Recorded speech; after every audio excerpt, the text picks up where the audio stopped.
तो बच्चों आज हम देखने वाले हैं क्रॉस प्रोडक्ट बिटवीन वेक्टर्स। दो वेक्टर के लिए ही देखेंगे, जैसे कि हमने डॉट प्रोडक्ट देखा था, तो cross product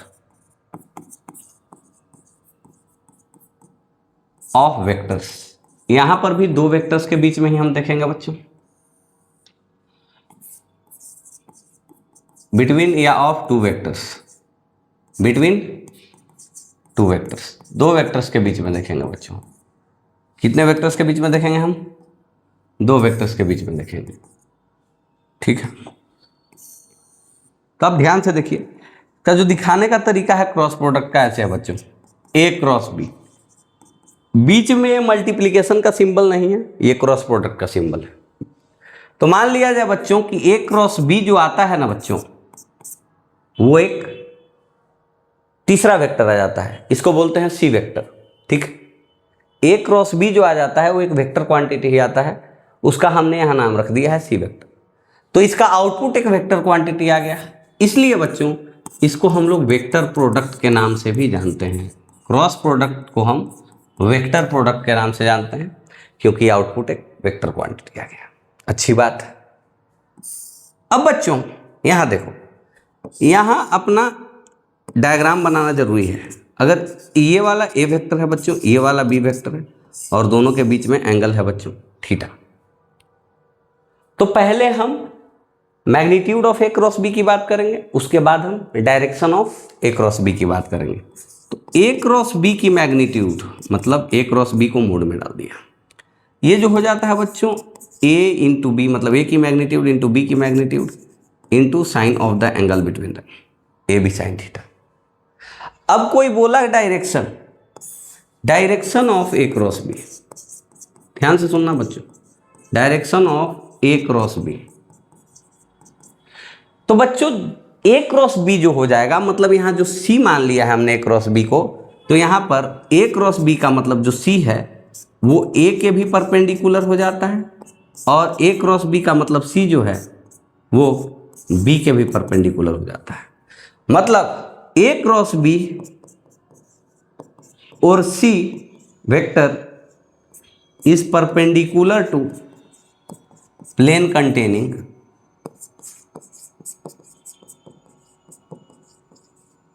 vector A and vector B. इस बात को आप ध्यान में रखना, ए क्रॉस बी की जो डायरेक्शन हो जाती है वो ए और बी जिस प्लेन में होगा उस प्लेन के परपेंडिकुलर हो जाती है। तो यहां ए और बी दोनों इस बोर्ड पर है, ए और बी दोनों इस बोर्ड पर हैं बच्चों, तो बोर्ड के परपेंडिकुलर अपने पास दो डायरेक्शंस आ जाएंगे, बोर्ड के नॉर्मल एक आउटवर्ड और बोर्ड के नॉर्मल एक इनवर्ड। तो यहाँ पे दो डायरेक्शन पॉसिबल है। अब उन दोनों में से चुनना पड़ेगा कि कौन सा डायरेक्शन होगा, है ना। ये हो गया आउटवर्ड और एक हो गया बच्चों इनवर्ड, इसको इनवर्ड डायरेक्शन बोलेंगे और इसको आउटवर्ड डायरेक्शन बोलेंगे,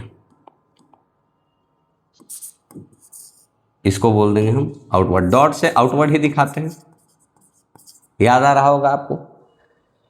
क्रॉस से इनवर्ड डायरेक्शन दिखाते हैं। जैसे बच्चों देखो, पहले इसको हम सीखेंगे, पहले देखो, अगर बच्चों ए और बी मेरे इस पाम पे होता, पाम मेरा ऐसे है, तो ए क्रॉस बी या तो ऐसे होता नहीं तो ऐसे होता। अगर अभी मेरा पाम ऐसे है, अगर पाम को एक प्लेन मान लो, दिख रहा है क्या पाम मेरा? हाँ, पाम दिख रहा हो, तो ए क्रॉस बी या तो ऐसे हो जाता नहीं तो ऐसे हो जाता। अगर ऐसा रहता प्लेन जिसमें ए और बी रहता, मतलब ए ऐसे रहता और बी ऐसे रहता, तो ए क्रॉस बी या तो ऐसे हो जाता नहीं तो ऐसे हो जाता।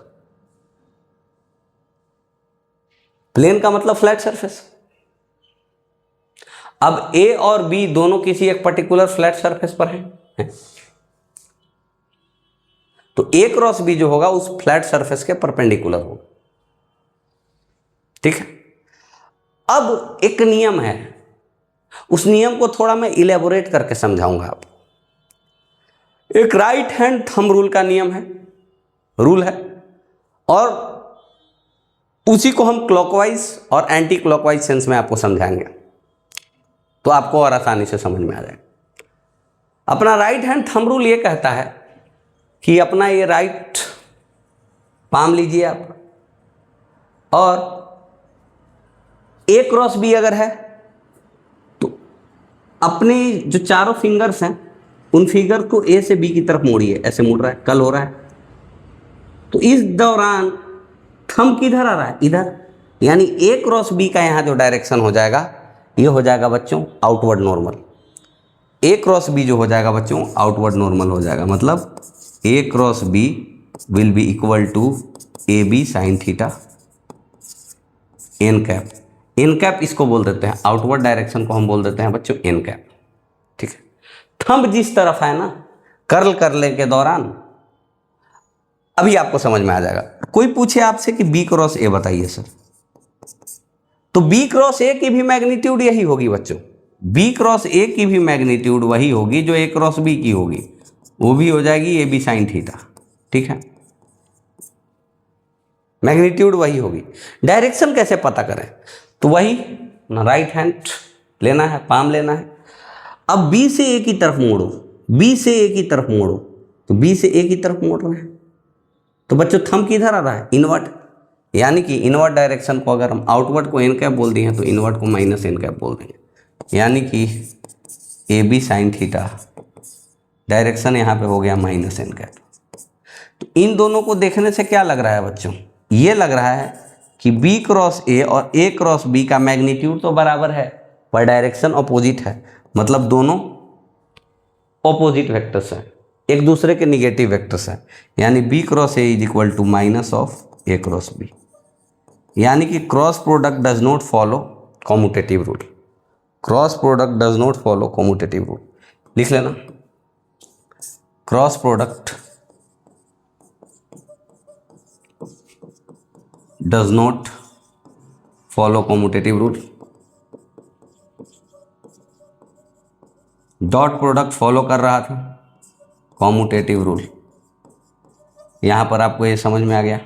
ठीक है, लाइफ कितना इजी है बच्चों, है कि नहीं। बी से, अब देखो बच्चों एक और सेंस है, आप कहीं ना कहीं से तो देख रहे होगे, मैं बोर्ड के इस तरफ से देख रहा हूं, तो ए क्रॉस बी का मतलब हो गया कि ए से बी की तरफ टर्न करो। तो टर्न कैसे करना पड़ रहा है, घूमना कैसे पड़ रहा है, क्लॉकवाइज की एंटी क्लॉकवाइज, ए से बी की तरफ। तो ए से बी की तरफ यहां पर अपने को मुड़ना पड़ रहा है, ध्यान से देखना, ए से बी की तरफ मुड़ना पड़ रहा है अपने को, ए से बी की तरफ, ए से बी की तरफ। ये कौन सा डायरेक्शन है, घड़ी का उल्टा डायरेक्शन है, क्लॉकवाइज, यानी कि एंटी क्लॉकवाइज। अगर ऑब्जर्वर देखेगा कि ए क्रॉस बी मतलब ए से बी जाने के लिए अपने को एंटी क्लॉकवाइज चलना पड़ रहा है, एंटी क्लॉकवाइज,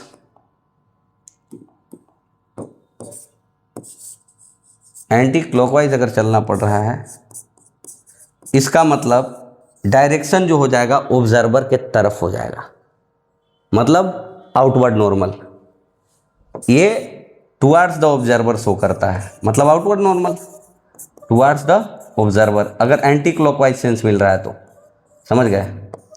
अगर बी क्रॉस ए था यहां पर, सॉरी बी क्रॉस ए, तो बी क्रॉस ए बच्चों कैसे आ रहा था, देखो जरा सा, एक मिनट, बी क्रॉस ए कैसे आ रहा था बच्चों, यहां पे ऐसे देखो, बी क्रॉस ए, ये बी था ये ए था, तो बी क्रॉस ए का सेंस जो है वो क्लॉकवाइज है। यहाँ पे क्लॉकवाइज जब भी क्रॉस प्रोडक्ट में सेंस बने बच्चों,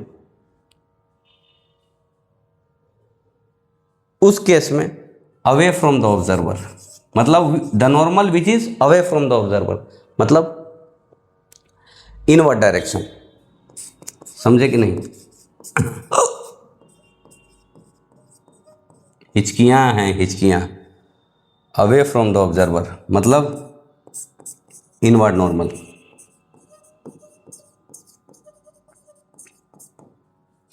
क्या लिख रहा है भाई, नॉर्मल लिख दे, नॉर्मल, नॉर्मल हो जाए। ये समझ में आ गया बच्चों, लाइफ इजी है, बहुत बहुत लाइफ इजी है। ए क्रॉस बी का मतलब A B sine theta N cap, N cap. जैसे कि बच्चों देखो यहां पर अगर मान लिया जाए कि ये है 6, ये है 60 डिग्री और ये है 2√3, ये है ए वेक्टर और ये है बी वेक्टर और ये है एक्स वाई प्लेन, ये एक्स एक्सिस है ये वाई एक्सिस। तो पूछ रहा है ए क्रॉस बी बता दीजिए। तो ये बोर्ड एक्स वाई प्लेन में है, ठीक है, अच्छी बात है। यानी कि मैग्नीट्यूड हो जाएगा 6 into 2√3 into sine 60 degree sine theta, यानी साइन 60 डिग्री। और डायरेक्शन कौन सा हो जाएगा बच्चों, ऐसे चलना पड़ रहा, मतलब ई वाला नॉर्मल। तो ये वाला क्या था, जेड एक्सिस था प्लस का, यानी कि के कैप लिखना पड़ेगा अपन को, समझ गया। यानी कि बच्चों 6 इंटू 2 इंटू √3 इंटू √3/2 इंटू के कैप, मतलब बच्चों 2 से 2 कट गया, 18 के कैप। अगर यही कोई पूछ देता आपसे बी क्रॉस है, मैग्नीट्यूड इसका भी ए बी साइन थीटा ही होगा, यानी 6 इंटू 2√3 इंटू साइन 60 डिग्री ही लिखना है। पर यहाँ पर देखो बी क्रॉस है, थंब किधर जा रहा है, इनसाइड।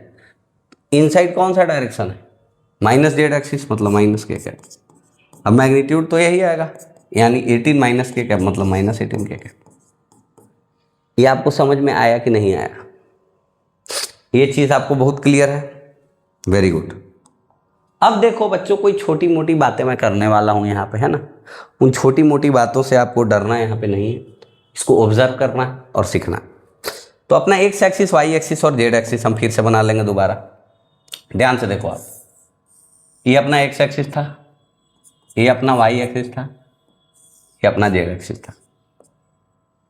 इधर का यूनिट वेक्टर आई कैप था, इधर का यूनिट वेक्टर जे कैप था, और इधर का यूनिट वेक्टर के कैप था, ठीक है बच्चों।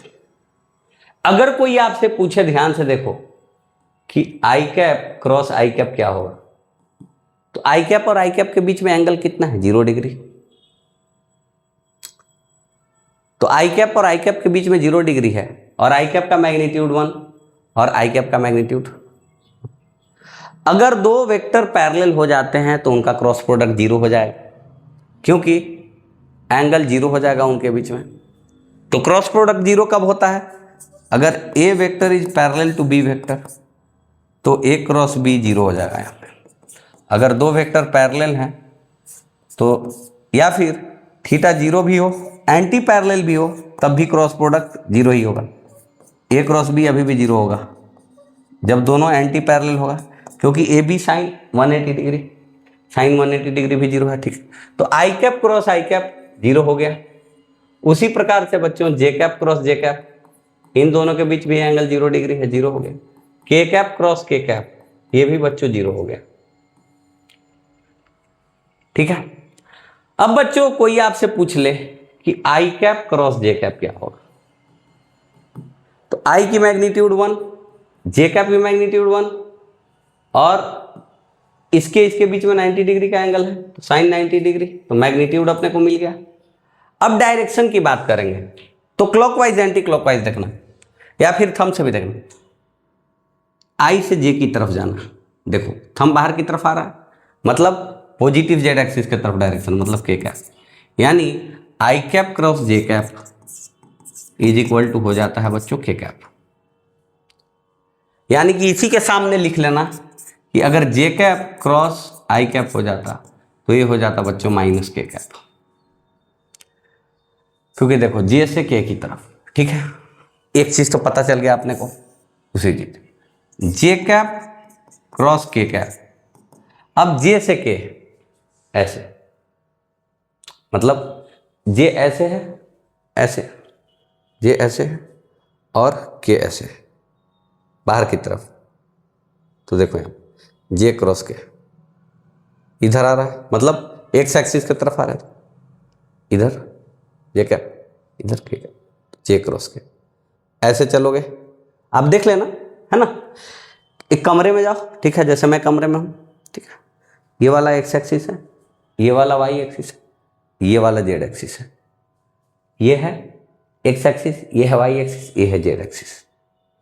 ऐसे करो, ऐसे मतलब एंटी क्लॉकवाइज फिर से आना पड़ रहा है, राइट, यानी मेरी तरफ, यानी इस तरफ। तो 1 इंटू 1, ये तो अब लिखने की जरूरत नहीं है, साइन 90 डिग्री। डायरेक्शन इसकी क्या हो गई, डायरेक्शन इसकी हो गई आई कैप, क्योंकि जे कैप और के कैप के परपेंडिकुलर क्या है, आई कैप, यानी कि जे क्रॉस के हो गया बच्चों आई कैप, या फिर उल्टा करोगे तो साइन अपोजिट होगा, K cap cross J cap minus I cap. उसी प्रकार से बच्चों K cap cross I cap is equal to J cap आ जाएगा। 1 इंटू साइन 90 इंटू, ऐसे करो, नीचे नीचे वाले सरफेस पे करना पड़ेगा, ऐसे करके देखो, यहाँ भी नजर आएगा ऐसे। ये एंटी क्लॉकवाइज आ रहा है कि नहीं, देखो तो ये फ्लोर पे, ये फ्लोर वाला है, एंटी क्लॉकवाइज आ रहा है। या तो फिर ऐसे ऊपर की तरफ,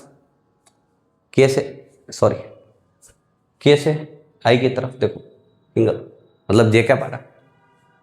या फिर ऐसे लिख सकते हो कि I cap cross K cap is equal to minus J cap.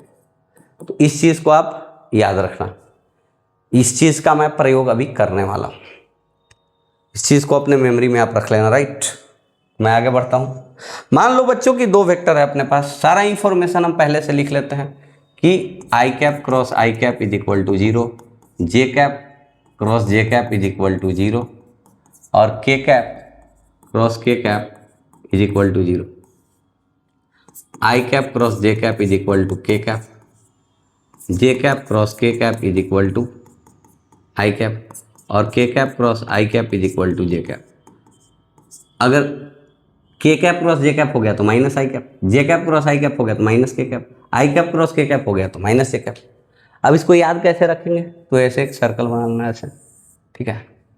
यहाँ पे बच्चों लिखना आप, यहाँ पे लिखना आई कैप, यहाँ पे लिखना जे कैप और यहाँ पे लिखना के कैप, ठीक है।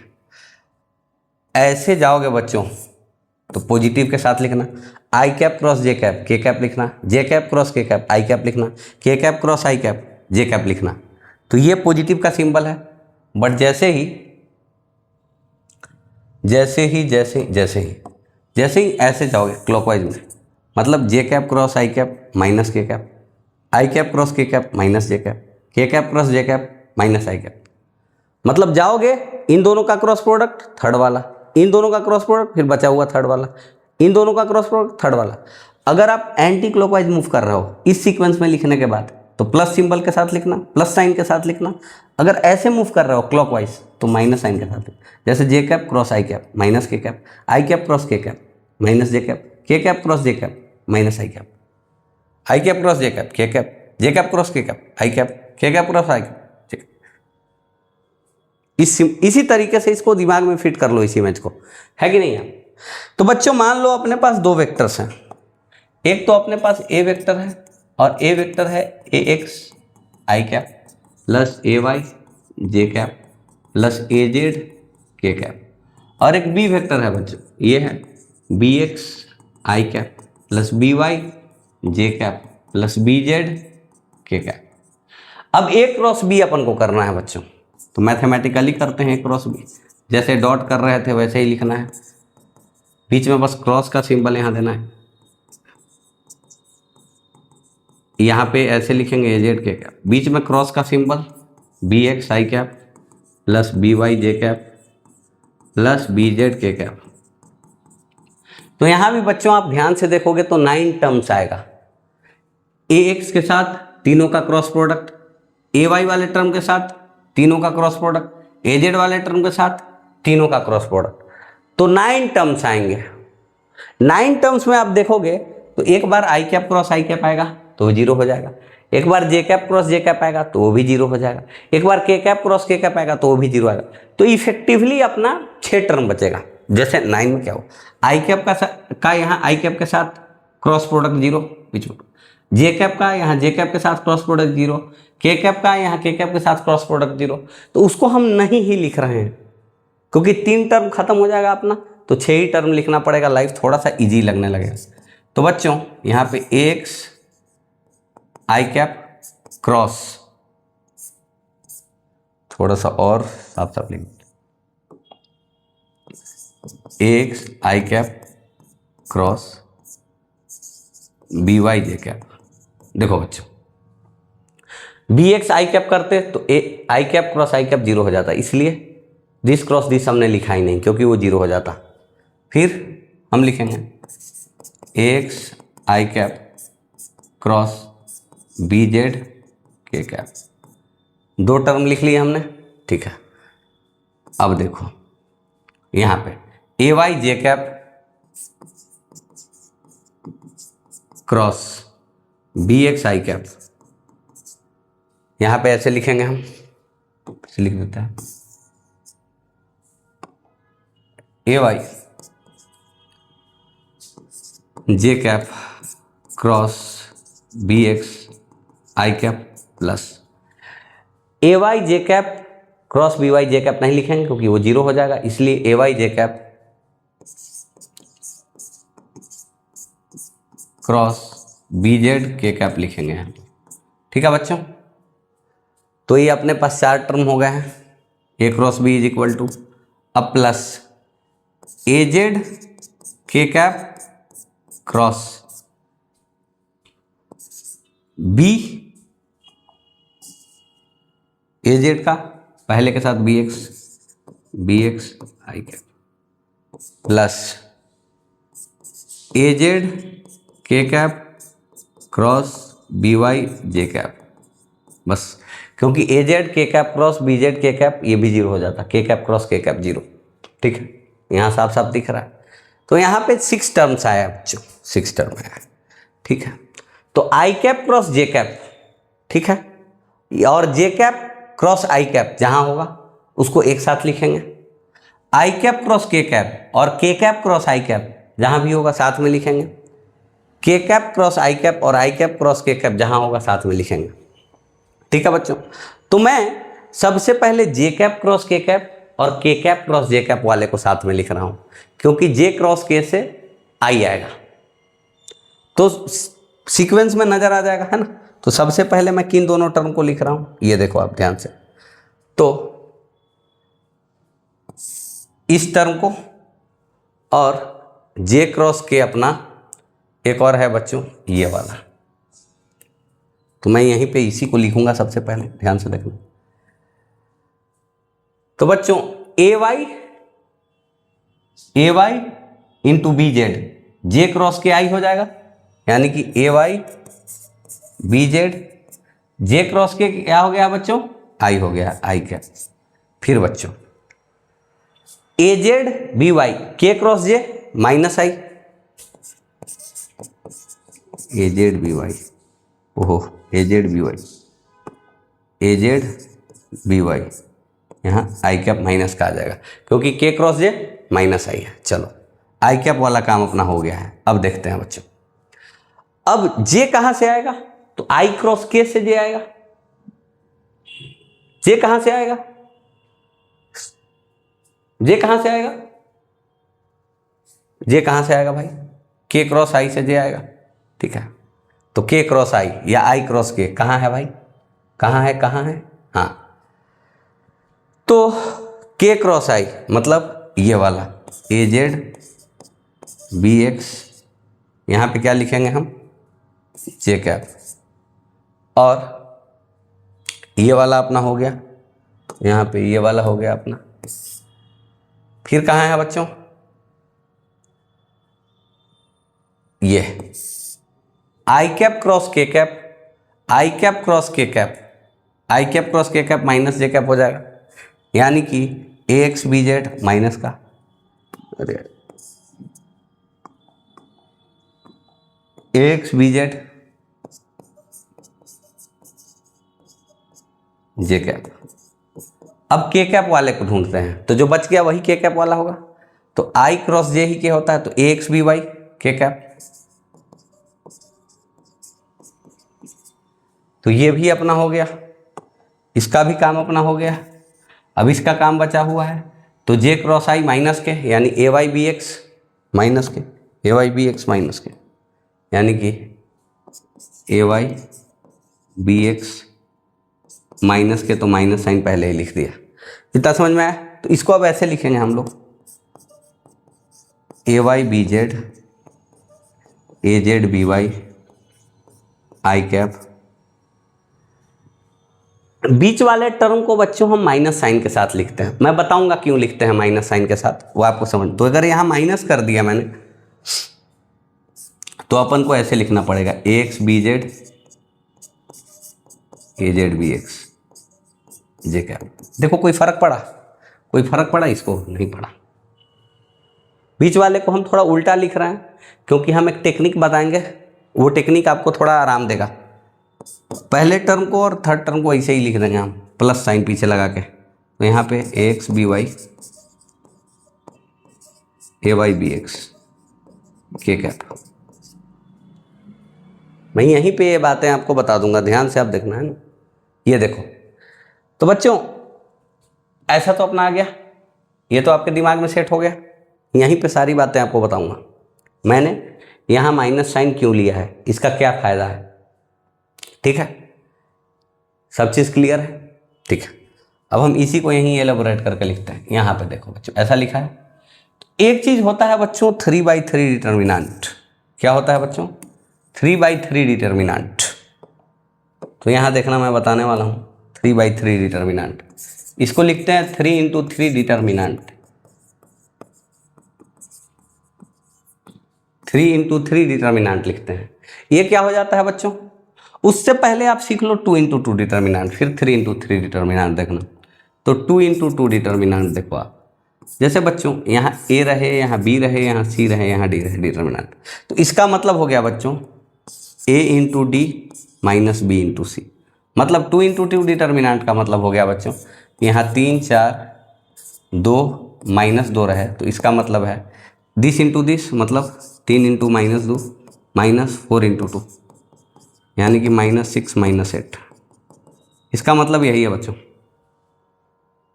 2 × 2 डिटर्मिनेंट का मतलब यही है। 3 × 3 डिटर्मिनेंट का मैं मतलब बताता हूँ यहाँ पे क्या है। 3 × 3, इसको नोट कर लीजिएगा, फिर ही आपको समझ में आएगा, क्योंकि मैं इसको रब कर दूंगा। तो 3 × 3 डिटर्मिनेंट ये क्या है? जैसे कि मान लो बच्चों कि 2 4 -2 6 8 2 और 4 6 9, कुछ तो ऐसा है। इसका मतलब मैं आपको बता दे रहा हूँ, यहाँ पे आप ध्यान से देखना। 2 × 2 डिटर्मिनेंट का यूज पड़ेगा। पहले क्या करना है बच्चों, ध्यान से देखो। पहले जाना है इसके पास, इसके बाद हिचकी यार, इसके पास जाना है। फिर क्या करना है, ये इस कॉलम में है और इस रो में है, तो इन दोनों को ढक लो, इसको ढक लो और इसको ढक लो। ढक लिया, ठीक है। तो क्या बचा, ये ऐसे बचा, ऐसे लिखेंगे 8 2 6 9 और 2 को मल्टीप्लिकेशन में चिपका देंगे, ठीक है। पहले 2 को मल्टीप्लिकेशन में यहाँ चिपकाना है, उसके पीछे क्या लिखना है भाई, जिस भी कॉलम में है और जिस भी रो में है उसको ढक लेना ऐसे, तो जो बच जाए उसको लिख लेना। तो ये बच गया। फिर माइनस का साइन देना है, फिर प्लस का साइन नहीं देना, माइनस का। यहाँ फिर 2 × 2 का डिटर्मिनेंट ऐसे लिख देना है, और यहाँ पे क्या है, इसके बाद ऊपर में आया 4, तो यहाँ पे 4 मल्टीप्लिकेशन में लिख देना है। फिर ये जिस रो में है और ये जिस कॉलम में है इसको ढक लेना है, तो बचा क्या, 6 2। इसी सीक्वेंस में लिखना है 6 2 4 9 जैसे दिख रहा है, क्योंकि ऐसे अगर ढकोगे तो 6 2 4 9 दिखेगा। उसके बाद फिर प्लस साइन लिखना है, फिर यहाँ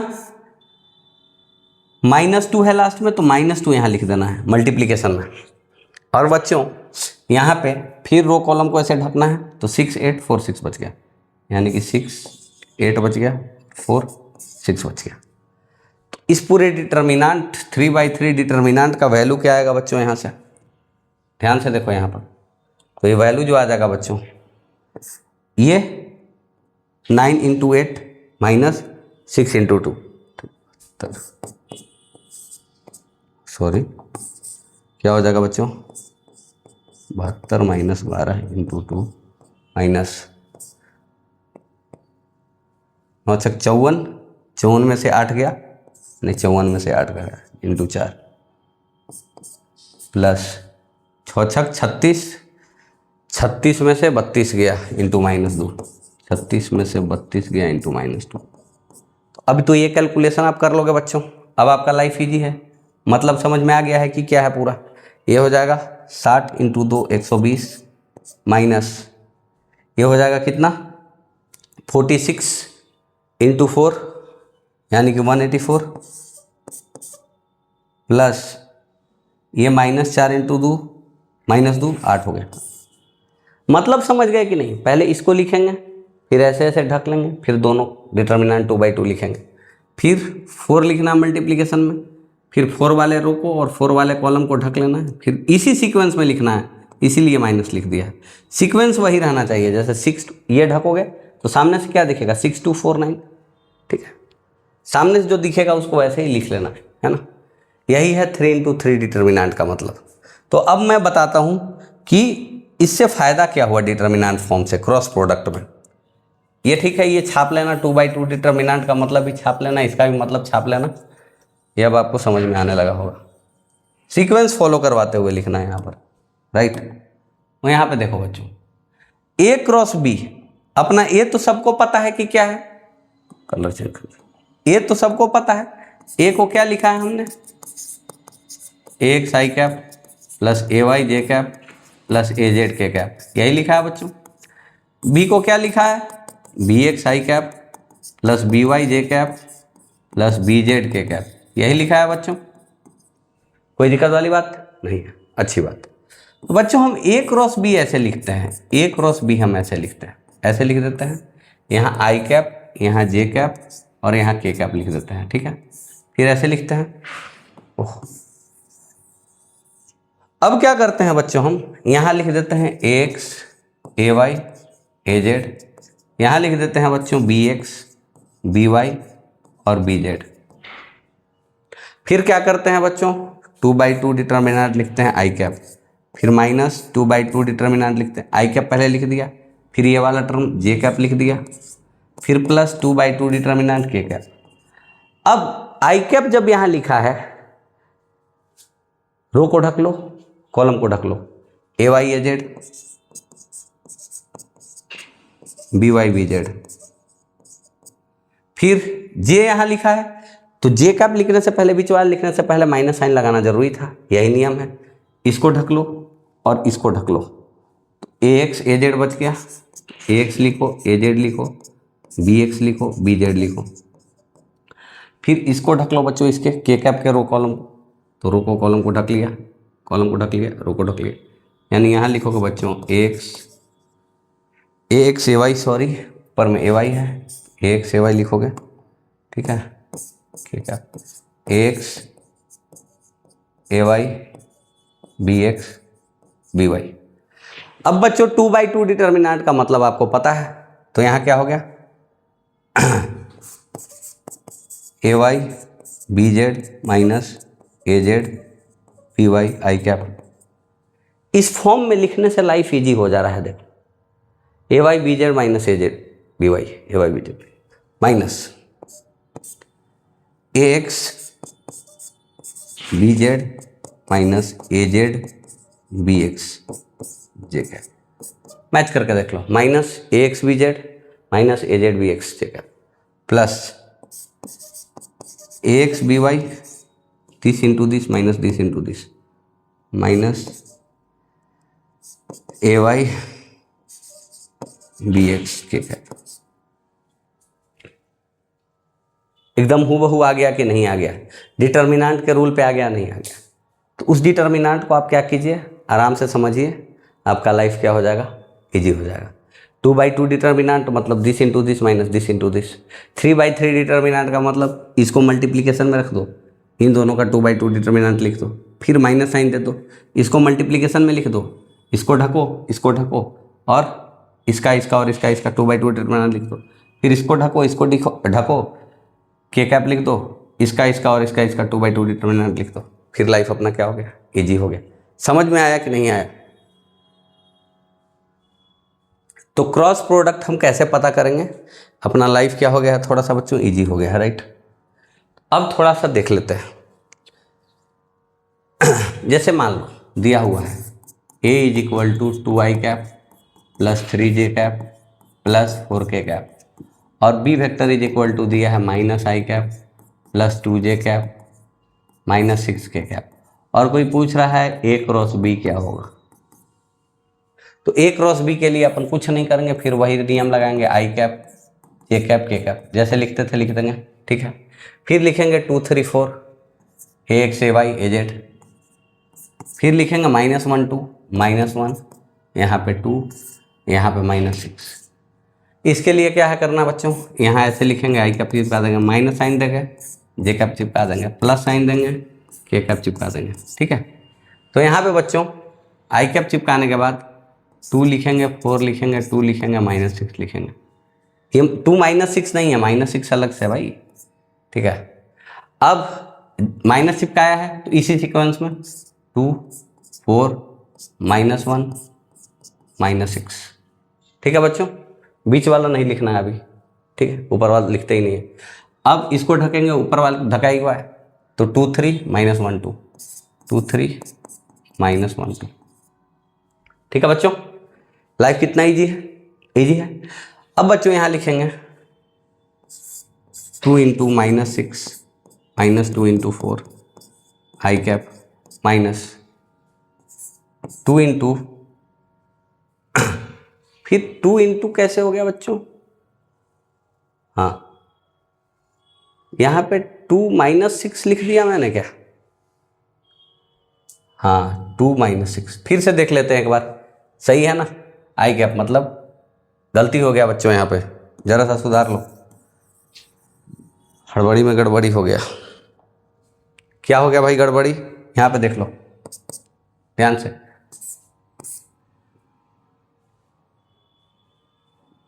आई कैप लिखेंगे माइनस, जे कैप लिखेंगे, फिर प्लस के कैप लिखेंगे, कोई दिक्कत वाली बात नहीं है।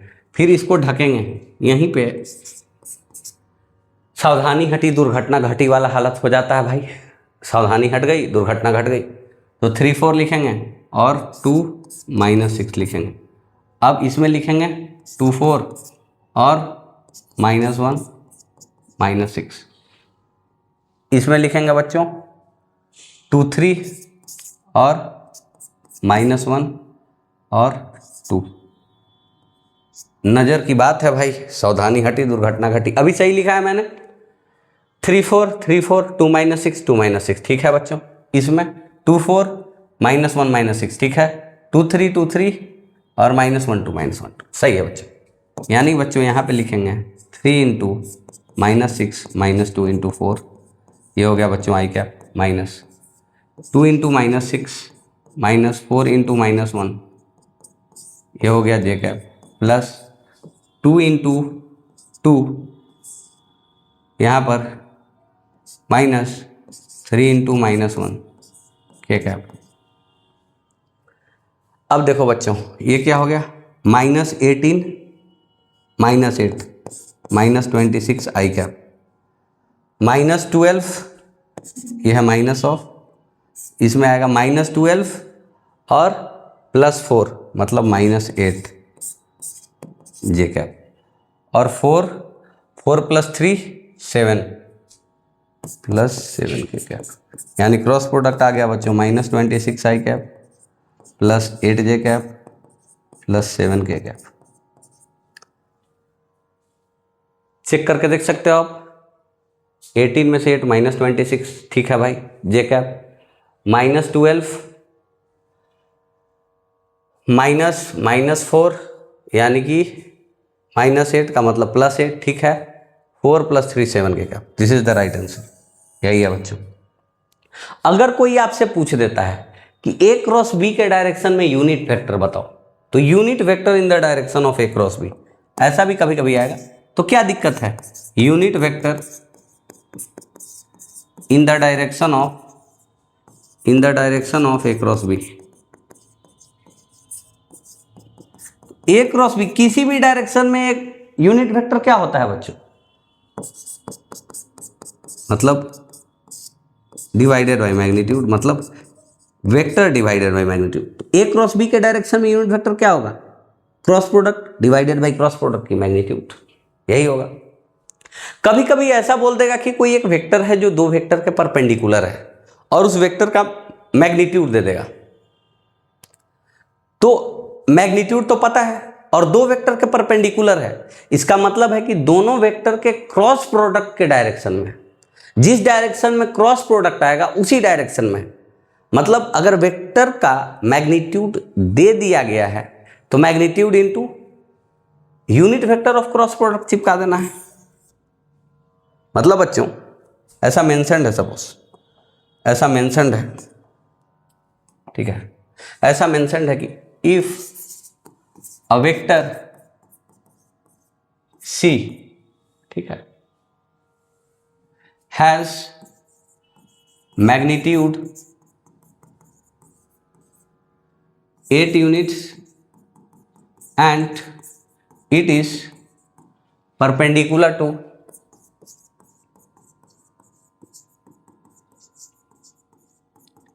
vectors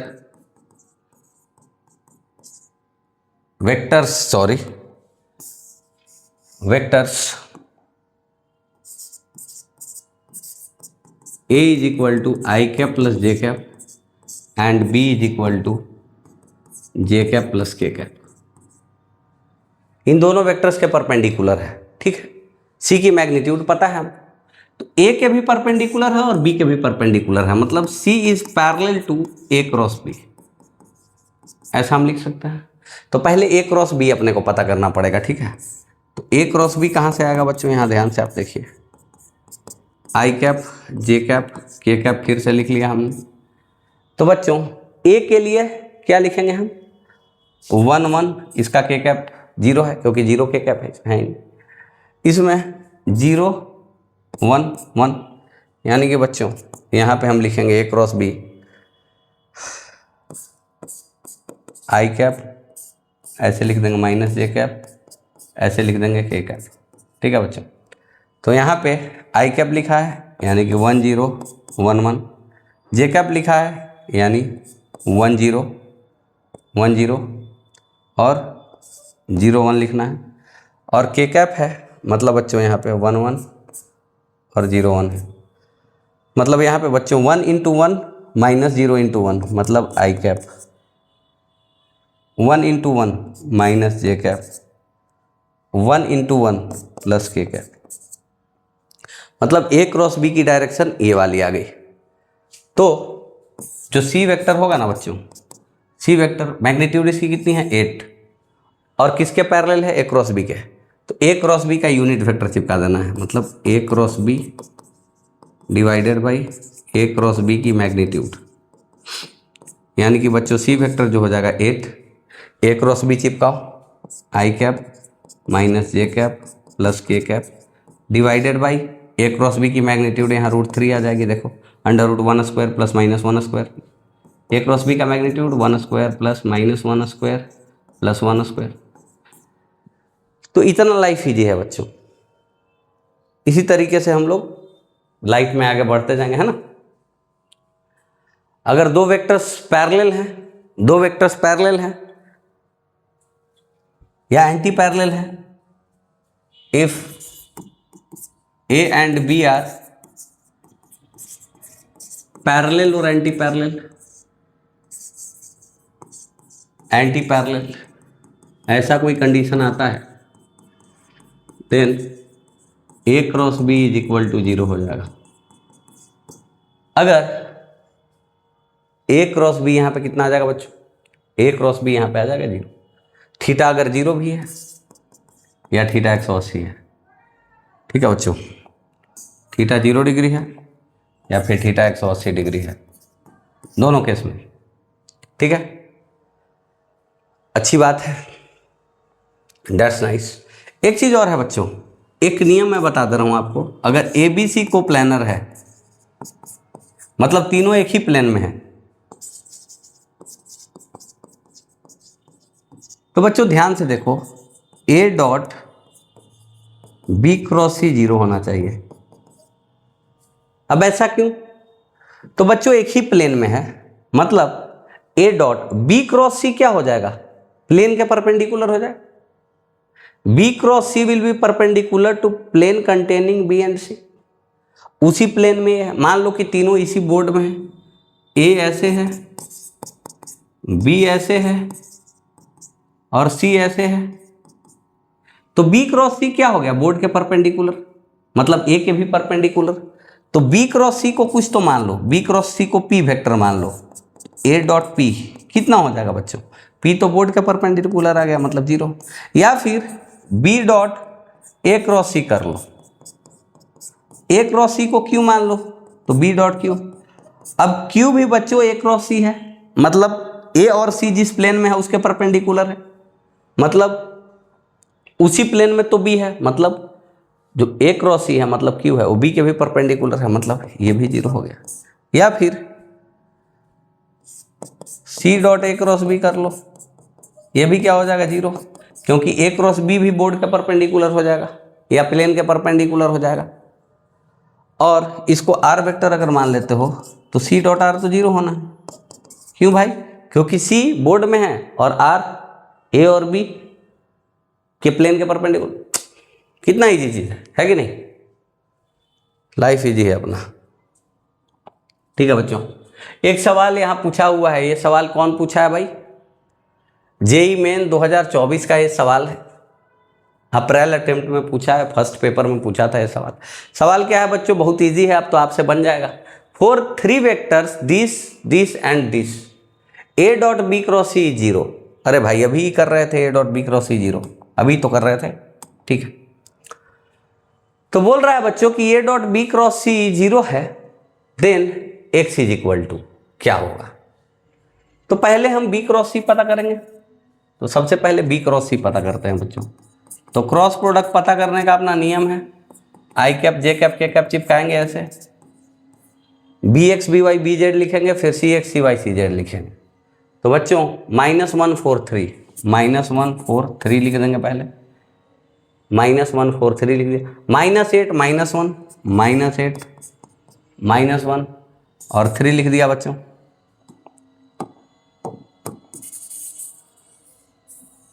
अब ठीक है, अब बच्चों बी क्रॉस सी कैसे, ऐसे लिखेंगे आई कैप, माइनस ऐसे लिखेंगे जे कैप, प्लस ऐसे लिखेंगे के कैप।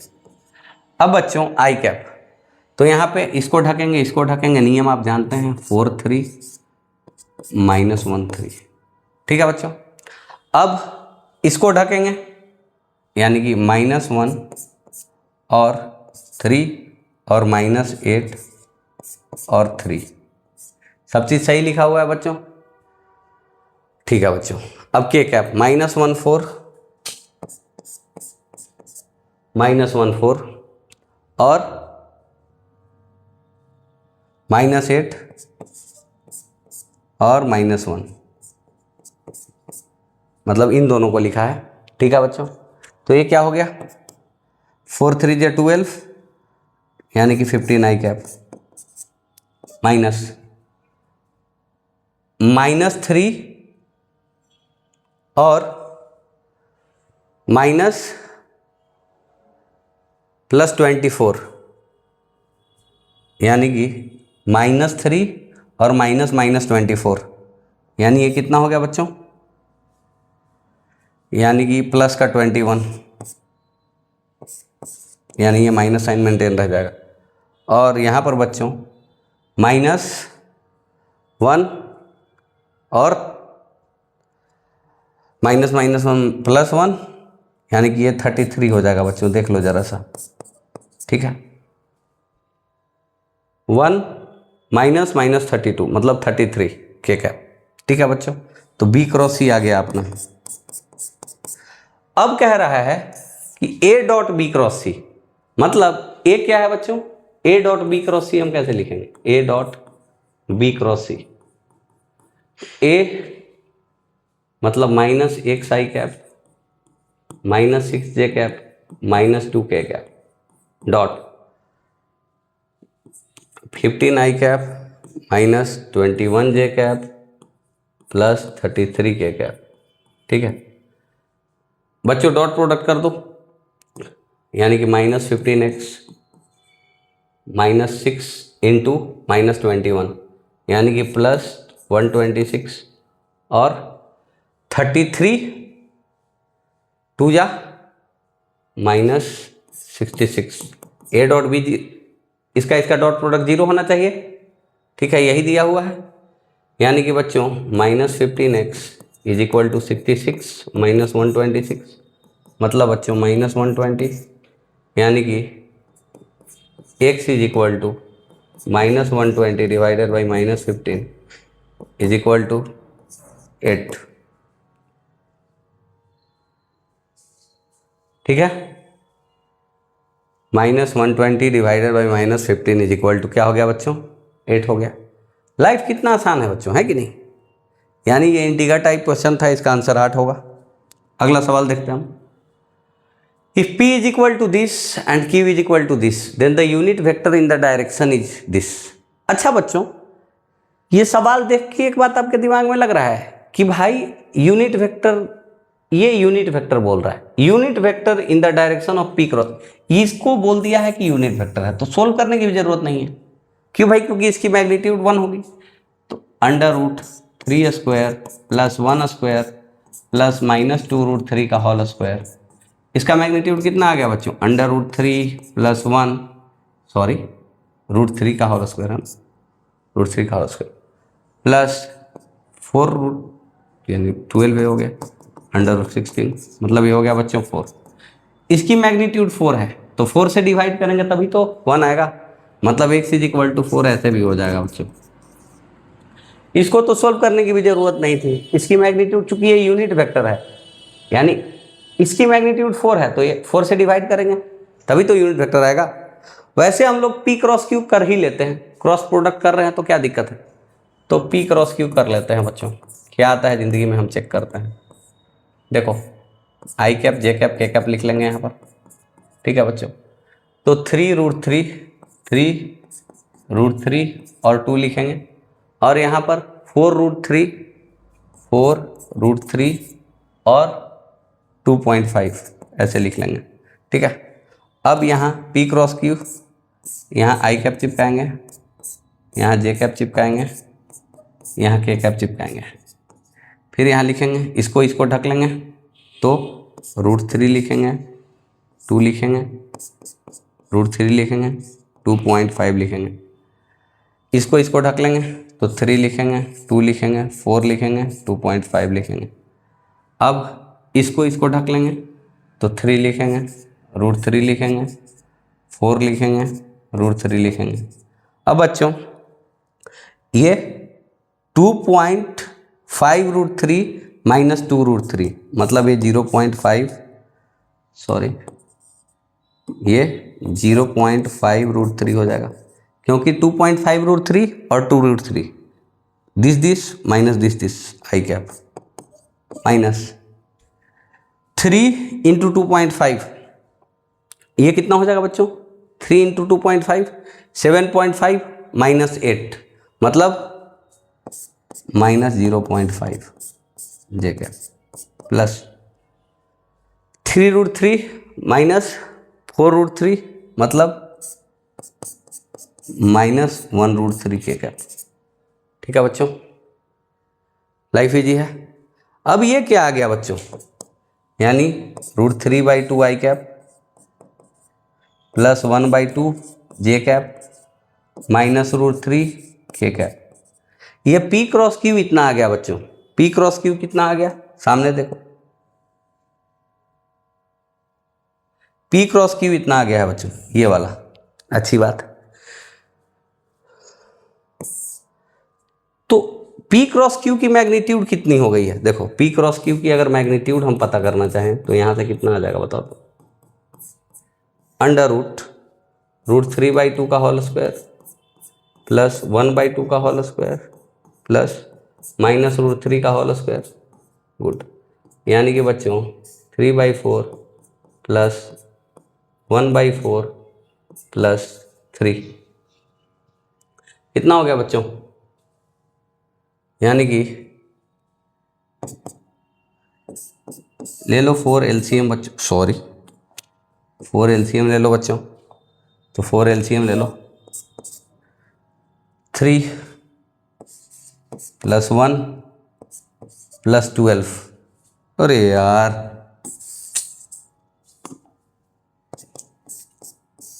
ये 4 हो गया बच्चों, तो 3 प्लस 1 प्लस 12 यानी कि बच्चों √16/4 मतलब कि बच्चों √4 मतलब कि बच्चों आ गया 2, मतलब कि इसकी मैग्नीट्यूड कितनी है 2। तो इसको 2 से डिवाइड कर दो, इसी को 2 से डिवाइड कर दो, इसी को अगर 2 से डिवाइड करोगे तो यूनिट वेक्टर मिल जाएगी। अब 2 से डिवाइड करके देखो, यहाँ पे 4 आ जाएगा। इसको 2 से डिवाइड करो आप। तो मैं इसको कहाँ लिखूँ, मैंने इतनी बातें लिख दी हैं, मैं अब इसको यहाँ रब करके लिख देता हूँ कि भाई इसकी यूनिट वेक्टर जो होगी वो हो जाएगी 1/2, क्योंकि 2 से डिवाइड करना है, √3/2 i cap plus 1/2 j cap minus √3 k cap. अब 2 अंदर में एलसीएम लो तो 1/2, 2 एलसीएम लो तो √3 i cap plus j cap minus 2 √3 k cap, यानी कि 1/4 into √3 i cap plus j cap minus 2 √3 k cap. ऐसे भी अपन कर सकते हैं, पर इतना करने का जरूरत नहीं, दिमाग में स्ट्राइक कर जाता कि यूनिट वेक्टर है। फिर भी कैलकुलेशन हम लोग सीख रहे हैं तो कैलकुलेशन हम लोग करते रहेंगे, है कि नहीं, इस चीज के लिए। अब बच्चों, the particles P Q R are moving along the vector. अच्छा, पी क्यू और आर 3 पार्टिकल है। पी जो है ए के अलोंग मूव कर रहा है, क्यू जो है बी के अलोंग मूव कर रहा है, आर जो है सी के अलोंग मूव कर रहा है respectively. They strike at a point and start moving in different direction. किसी पॉइंट पे स्ट्राइक कर रहे हैं, फिर अलग अलग डायरेक्शन में मूव करने लग रहे हैं। अच्छी बात। Now particle P is moving normal to the plane containing A and B.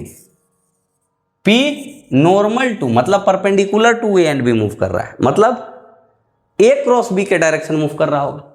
अगर पी पार्टिकल ए के भी परपेंडिकुलर और बी के भी परपेंडिकुलर मूव कर रहा है, मतलब ए क्रॉस बी के अलोंग मूव कर रहा है, तो पहले अपन को पता करना पड़ेगा ए क्रॉस बी, यही हो जाएगा पी का डायरेक्शन। और क्या बोल रहा है, similarly Q moving normal to the plane containing A and C. तो क्यू ए क्रॉस सी के अलोंग मूव कर रहा है, मतलब यहाँ ए क्रॉस सी भी पता करना पड़ेगा। तो सबसे पहले हम ए क्रॉस बी पता करेंगे, तो I cap J cap K cap. अब ए क्रॉस बी, ए क्या था बच्चों, आई कैप प्लस जे कैप, मतलब 1 1 0, और बी क्या था, जे कैप प्लस के कैप, मतलब 0 1 1। अच्छा बच्चों, अब क्यू किधर मूव कर रहा है, I cap J cap K cap, as it is लिख लिया। अब ए 1 1 0 और सी -1 1 0, क्योंकि बच्चों इसका भी के कंपोनेंट 0 है, जेड एक्सिस का कंपोनेंट 0 है, तो इसलिए ऐसे लिख दिया। इसको पता करो बच्चों, ए क्रॉस बी क्या हो जाता है अपना, तो ए क्रॉस बी यहाँ पर आई cap J cap K cap. तो यहाँ पे बच्चों लिखेंगे हम 1 0 1 1 माइनस 1 0 0 1। ठीक है बच्चों, यहाँ पे 1 1 0 1, मतलब ए क्रॉस बी का जो डायरेक्शन आ जाएगा 1 × 1 माइनस 0 × 1, मतलब आई कैप 1 × 1 माइनस 0 × 0, तो माइनस जे कैप, और 1 × 1 माइनस यानी कि प्लस के कैप, मतलब ए क्रॉस बी का डायरेक्शन हो जाएगा ये वाला, मतलब पी पार्टिकल इसके अलोंग मूव कर रहा है। इसका यूनिट वेक्टर नहीं लिखा है, यूनिट वेक्टर लिख देंगे। अब बच्चों क्यू जो मूव कर रहा है वो यहाँ पे आप देखिए ध्यान से, तो यहाँ पे हम ऐसे ऐसे लिखेंगे आई कैप, फिर ऐसे लिखेंगे जे कैप, फिर ऐसे लिखेंगे के कैप। तो यहाँ बच्चों लिखना पड़ेगा 1 0 1 0, ठीक है, कोई दिक्कत नहीं है। यहाँ पे लिखना पड़ेगा 1 0 -1 0, अच्छी बात। यहाँ पे लिखना पड़ेगा 1 1 -1 1, तो ये तो 0 -0 0 आई कैप, फिर 0 × 0 0 जे कैप, और प्लस 1 × 1 1 माइनस -1 यानी कि 2 के कैप। मतलब जो अपना क्यू पार्टिकल है वो जेड एक्सिस के अलोंग मूव कर रहा है, क्योंकि ए क्रॉस सी जो है वो 2 के कैप आ गया। तो ए क्रॉस सी अगर 2 के कैप आ गया है, इसका मतलब है कि ये इसके अलोंग मूव कर रहा है, जेड एक्सिस के अलोंग। अब भाई साहब पी का डायरेक्शन और क्यू का डायरेक्शन के बीच में एंगल क्या है, यानी कि इस वेक्टर और इस वेक्टर के बीच में एंगल क्या है। अच्छी बात। तो 2 वेक्टर दिया है और दोनों के बीच में अपन को एंगल पता करना है, दोनों के बीच में अपन को एंगल पता करना है। अच्छी बात है, मतलब इस डायरेक्शन और इस डायरेक्शन के बीच में अपन को क्या करना है, एंगल पता करना है। अच्छी बात है भाई। तो मान लो कि ये डायरेक्शन को p वेक्टर मान लो और ये डायरेक्शन को q वेक्टर मान लो, तो p dot Q is equal to P Q cos theta हो जाएगा। यानी कि कॉस थीटा हो गया अपना p dot Q divided by P Q. p dot Q करो बच्चों, मतलब इसका और इसका डॉट प्रोडक्ट करो, तो डॉट प्रोडक्ट करोगे तो सिंपली आ जाएगा बच्चों 2, क्योंकि 1 into 0 minus 1 into minus 0 1 into 2 आ जाएगा। उसकी मैग्नीट्यूड कितनी है, √3 आ जाएगी और इसकी मैग्नीट्यूड 2 आ जाएगी, यानी कि √3 a, यानी यहाँ p इंटू क्यू, यानी कि 1/√3 आ गया बच्चों।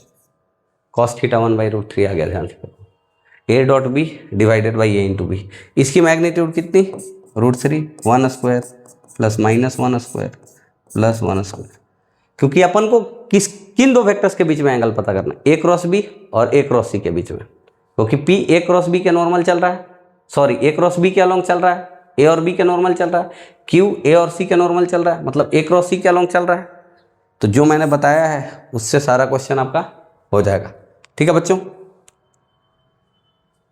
Good bye.